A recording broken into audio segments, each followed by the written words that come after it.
So it turns out the Star Wars Jedi franchise may end up being a trilogy after all. Yesterday, Electronic Arts announced its financial results for the first quarter of the fiscal year 2024 related to the period between April 1st and June 30th, 2023.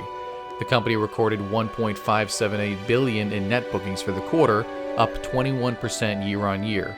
During Electronic Arts' quarterly financial conference call, Chief Executive Officer Andrew Wilson was asked about the company's plans for the Star Wars franchise.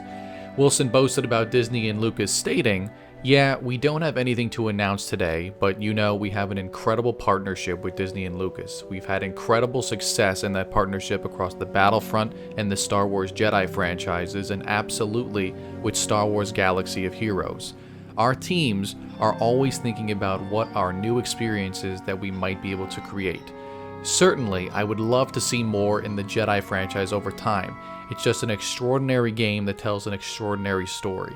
We may be a little biased, but our sense, based on the feedback we're getting from our community and the quality of the product, is that it's one of the great beats in the Star Wars galaxy this year and will likely continue to be a very meaningful part of the galaxy for many years to come.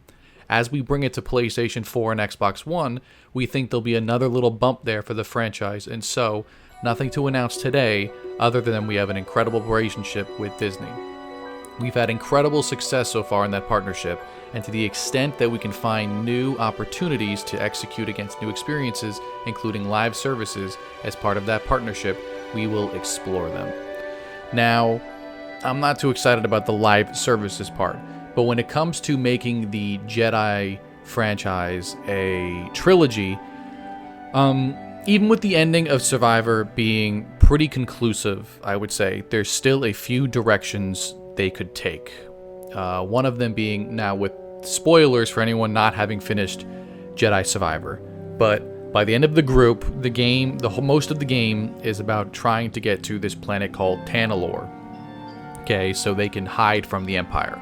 So at the very end, they finally get there. Cal, Marin, and Bodhi's daughter, Kata, can attempt to convince Bodhi to back down, but he refuses because he wants to have the planet just for him and his daughter to be safe, because Cal wanted to bring the hidden path there and build up a resistance to eventually fight the Empire.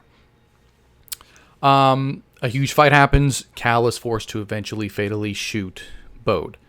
Now, afterward, they hold a Jedi funeral for Seer, Cordova, and Bode to mourn their passing. So now the planet is under their control.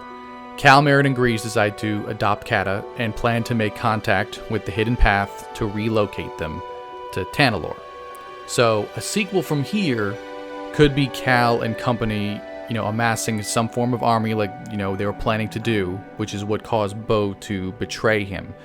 That it wasn't going to be just a peaceful place. They were going to build up a resistance in secret, in seclusion from the Empire, and then strike when they would least expect it. So I would say this would be years down the line. Cal would be training Kata,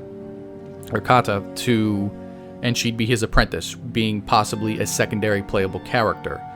And we would take the fight directly to the Empire during probably around the original trilogy time frame. This is just my speculation. I don't know which way they could take it. I honestly thought this was going to end up being like a duology, kind of like what God of War did when it finished up with Ragnarok and it finished up that whole thing. But we're not going to find out any news for many years. But for now, anyone that didn't upgrade to next-gen consoles can at least look forward to playing Jedi Survivor on PS4 and Xbox One in the somewhat near future, as scuffed as it may end up being.